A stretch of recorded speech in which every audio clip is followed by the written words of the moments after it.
a Piedad Vergara y Aldosque Apacase. Momento de que revisemos uno de los temas que habíamos comentado, de hecho, o salió en la conversación con nuestro panel en el bloque anterior y que tiene que ver con las preocupantes cifras del empleo y sobre todo cómo las mujeres están siendo las más afectadas. De hecho, hace mucho tiempo que no teníamos un desempleo femenino que alcanzara los 2 dígitos, así que vamos a conversar de esto con Daniela Leitch, docente investigadora del Centro de Investigación de Empresa y Sociedad de la Universidad del Desarrollo. Daniela, bienvenida, ¿cómo estás? Hola, amiga, muy bien, muchas gracias. Gracias a ambos por la invitación. Daniela, se ha debatido en torno a este tema, pero con la connotación política de las elecciones tan recientes. La cifra coincide con esto.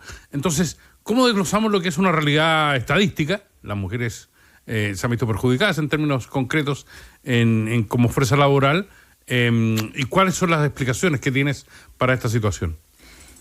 Bueno, sí, la verdad es que la cifra viene en un contexto complicado para el mercado laboral en general y sabemos que las mujeres enfrentan en general condiciones más desfavorables y eso se refleja precisamente en una tasa de desempleo más alta, que como bien decía Piedad, no se veía hace mucho tiempo, particularmente desde abril de 2021, que eran periodos pandemia. Claro, o sea, sí, todavía pandemia, de hecho, podríamos decir. Claro, entonces creo que estas cifras no solo son desalentadoras, sino que además deberían preocuparnos de sobremanera. No es para nada bueno y tampoco el panorama no se ve tampoco tan alentador. Esa es la verdad. Y esto yo creo que tiene 2 causas, en realidad, que particularmente han afectado a las mujeres. Primero, que la baja creación de empleo, que viene acompañada de una alta destrucción de empleo, de pérdida de empleo. La mayoría de esos empleos destruidos son informales. Y si uno mira las estadísticas de informalidad, ve que afectan mayormente a las mujeres. Entonces, en un contexto donde el mercado laboral está ralentizado, donde se crean pocos empleos y se destruyen mucho, las personas informales tienden a ser más vulnerables y ahí hay una exposición relativa más alta de las mujeres particularmente. Y el otro tema es que si uno mira las cifras, hace doble clic, ve también que una de las causas del aumento del desempleo en las mujeres tiene que ver con que no solamente se destruyen empleos, sino que además está entrando más gente al mercado laboral, más mujeres están entrando al mercado laboral de los empleos que se generan. Entonces se generan empleos, pero también esa cantidad generada de empleos no da para cubrir a la gente que además sale a buscar trabajo y que aumenta la fuerza de trabajo. Por lo tanto, ahí es gente que entra al mercado laboral que no encuentra empleo y eso contribuye a aumentar la tasa de desempleo. Y en particular en las mujeres, si uno mira el número, ve que el número de ocupadas aumentó 0,5% en 12 meses, pero la fuerza de trabajo de mujeres, es decir, las mujeres que están buscando, que quieren trabajar, aumentan 1,4%. Entonces se generan empleos, pero estos empleos no son suficientes para cubrir el aumento de mujeres que están buscando. Daniela, definamos también algunos conceptos porque cuando uno habla de desempleo y de estas cifras, muchas veces hay confusión con respecto a lo que significa el empleo formal, el empleo informal, la tasa de ocupación. ¿Cuáles son como las diferencias para que en el fondo uno se haga una idea bien de qué es lo que está pasando en el mercado laboral?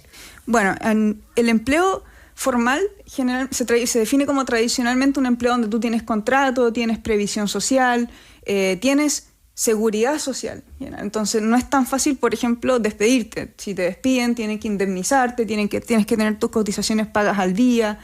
Y en cambio un empleo informal no tiene esas seguridades. Por lo tanto, si uno lo pone en un contexto de crisis del mercado laboral, es mucho más fácil despedir a alguien que es informal. Uh-huh. Por lo tanto, es de ahí donde se empiezan a cortar los empleos. Y eso informal es simplemente, por ejemplo, no tener contrato, o es la gente que trabaja por su cuenta o comerciantes. Depende de la definición que tú lees. Ahí la definición es relativa, pero en general, como sí o sí, en general esta gente, por ejemplo, no tiene contrato laboral, no se les pagan cotizaciones, no tiene seguridad social. Uh-huh. Daniela, ¿se ha querido asociar el alza del desempleo femenino con alguna de las leyes recientemente aprobadas? La ley Karin, por ejemplo, que permite que de alguna manera habría permitido que los empleadores lo pensaran más a la hora de contratar mujeres. Se ha dicho que el sueldo mínimo podría afectar. ¿Tú crees que hay una relación entre ambas cosas o no? En particular, yo creo que la ley Karen no creo que haya tenido una incidencia tan grande. Eso me parece más que va de un lado de cómo tú percibes a una mujer en el trabajo más que el costo de tener a una mujer en el trabajo. Y sobre el salario mínimo afecta de igual manera a hombres que a mujeres. Obviamente encarece el empleo, pero lo hace a nivel general. No debería ser un impacto exclusivo a las mujeres, porque es el mismo salario mínimo para hombres y para mujeres. Claro, obviamente esa es una preocupación. Sí, pero uno no puede negar que los aumentos del salario mínimo, uno ve que lo que ocurre es que se están desacoplando, por ejemplo, de los salarios medios y medianos del mercado. Están subiendo más rápido. Llevan más o menos un 22% de aumento real desde 2022, si no estoy mal. Y eso es bastante, porque es un aumento real que ya contabilizó la inflación. Entonces eso, obviamente creo que hay una relación entre que los sueldos de mercado, los sueldos que paga el mercado no están siendo capaces de subir tan rápido como, por ejemplo, los sueldos mínimos. Y eso algo te dice de la capacidad del mercado precisamente de pagar los sueldos mínimos y cómo eso obviamente tiene repercusiones en el empleo. También se ha señalado que esta alta cifra de desempleo femenino podría tener alguna derivada producto de la tasa de migración, que habría de alguna manera también una distorsión del mercado a ese respecto. ¿Eso es verdad o no es verdad? Es verdad, puede ser verdad hasta cierto punto. Obviamente la migración es un fenómeno importante en Chile y contribuye a aumentar, por ejemplo, lo que yo mencionaba de la fuerza de trabajo, de gente que antes no estaba buscando empleo y ahora sale a buscar empleo. Lo que hace la migración también es precisamente aumentar esa masa de personas que salen a buscar y que por lo tanto se contabilizan dentro de las desempleadas si es que no encuentran empleo. Pero el efecto obviamente no es relevante, pero no es excesivamente relevante como para cambiar todos los resultados que si uno considerara solamente la población chilena. Estamos conversando con Daniela Lich, docente investigadora del Centro de Investigación de Empresa y Sociedad de la Universidad del Desarrollo. También es importante, o podemos ver en realidad, tú nos puedes explicar qué tan importante es conocer estas cifras en esta época del año, porque también en el invierno, por ejemplo, hay algunos sectores que se pueden ver más golpeados por, no sé, lo que puede pasar en la agricultura, por poner un ejemplo. Estoy especulando, pero ¿eso también puede afectar a estas cifras? Sí, pero hay una estacionalidad, es decir, también hay empleos que son más fuertes en invierno, así como hay otros que también son más fuertes en verano, entonces hay una suerte de compensación. En general lo que se observa, en general ya a este punto el empleo debiera ser, entre comillas, como en los niveles normalizados, donde en general se observa que hay bajas en las tasas de ocupación son en los meses de verano, donde el mercado laboral es un poco más lento porque todos salen de vacaciones, entonces hay menos trabajadores y menos también demanda de empleo. Pero ya a estas alturas del año se esperaría que las cifras estuvieran normalizadas, con las estacionalidades correspondientes, pero si uno las desestacionaliza, el efecto es, las cifras siguen siendo preocupantes, los efectos siguen siendo los mismos. Perfecto. ¿Hay viso de que se revierta la cifra o no? La verdad es que se ve difícil. Se ve complicado porque nosotros llevamos, por ejemplo, en el CIES observando la creación de empleo y el desempleo desde hace varios meses, y la tónica de destrucción de empleo uno solo ve que empeora. Es decir, uno ve que cada vez se generan menos empleos netos y cada vez se destruyen más empleos. Entonces hoy en día, por ejemplo, la tasa neta de generación es 0,16%, es bajísimo. Es decir, prácticamente el nivel de ocupados no varía. Y eso es una tendencia que venimos observando hace 4 meses, más o menos. Y es especialmente preocupante en el empleo joven. Entonces, la verdad es que yo no veo que vayamos al menos en un buen camino de mejora. Y eso no es solamente para las mujeres, sino en el empleo en general. General, sí. Las mujeres, como dije, lo sufren un poco más porque tienden a estar en mayores condiciones de vulnerabilidad. Pero es una tónica general, sí. Lo que es particularmente preocupante en medio de una sociedad que ha visto cómo cada vez hay mujeres que tienen más restricciones para entrar al mercado laboral. Daniela, conversamos con Daniela Leitch, que es docente investigadora del Centro de Investigación de Empresa y Sociedad de la Universidad del Desarrollo. Tenemos, por ejemplo, a las mujeres cuidadoras.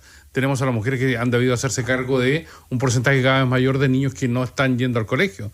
Hay un porcentaje estacional que también dice que tienen que hacerse cargo de la casa en algún momento. Y esa es una realidad social que vamos a tener que afrontar en algún momento, ¿no? Totalmente. Es un tema el rol que asume la mujer en términos de cuidados, y no solamente influye obviamente en desempleo, sino que se nota en tasas de participación. Históricamente Chile ha tenido tasas de participación femenina bajas, y son más o menos, la brecha con hombres es hoy en día en participación más o menos de un 20%. El 55% de las mujeres en edad de trabajar participa del mercado laboral, y en hombres esa cifra es de un 75%.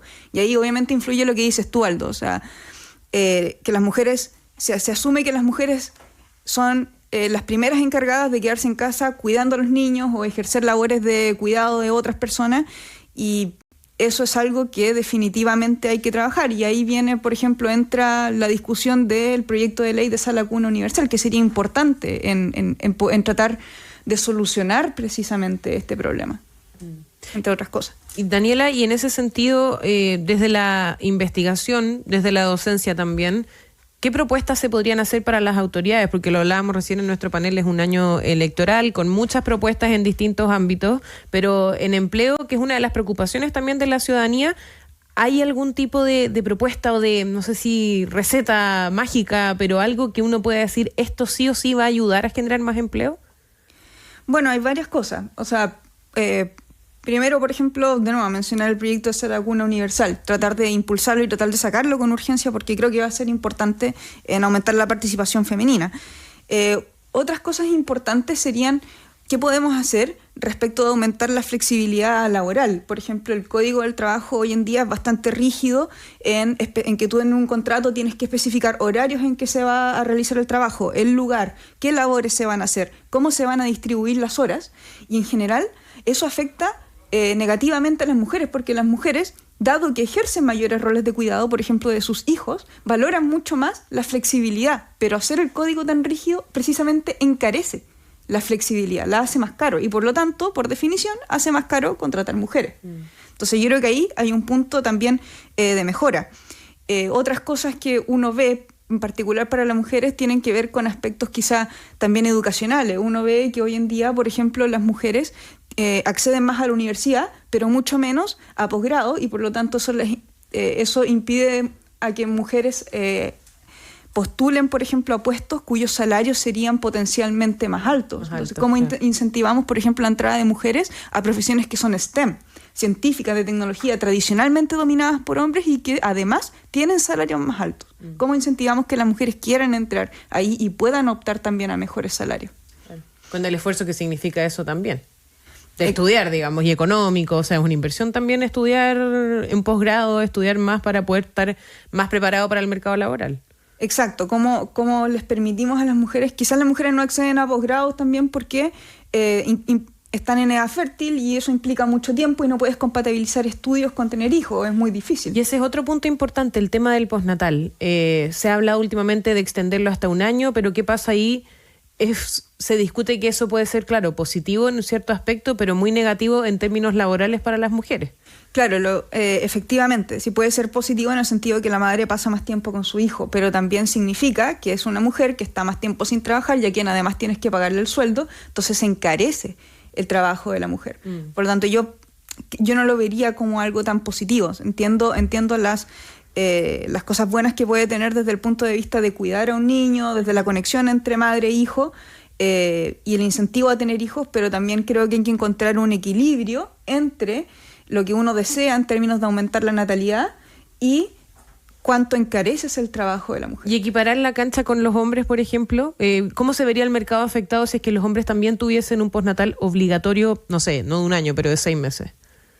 O sea, en términos laborales, ¿se equipara un poco? Eliminarías, por ejemplo, la discriminación por sexo, pero también hay que ser cuidadoso porque encareces no solamente el trabajo de la mujer, sino que además el trabajo del hombre y del hombre joven y de la mujer joven. Y hoy en día, si uno mira las estadísticas de empleo joven, son las que peor están. Entonces, aquí lo importante es difícil decir una cifra exacta de cuánto es el óptimo que tú debieras tener de postnatal, tanto para hombres como para mujeres, pero lo importante es encontrar ese punto de equilibrio, en donde el trabajador pueda ser favorecido, tú consigas el objetivo que quieres de fomentar, por ejemplo, la natalidad sin discriminar por sexo, y también, al mismo tiempo, no sobreencarezcas el trabajo, que al final básicamente te disparas en el pie. Claro, claro. Daniela, queremos agradecerte que hayas venido hoy día para tocar este tema que nos preocupa y nos inquieta y donde necesitábamos explicaciones más académicas al respecto. Muchas gracias a ustedes por la invitación. Gracias, Daniela.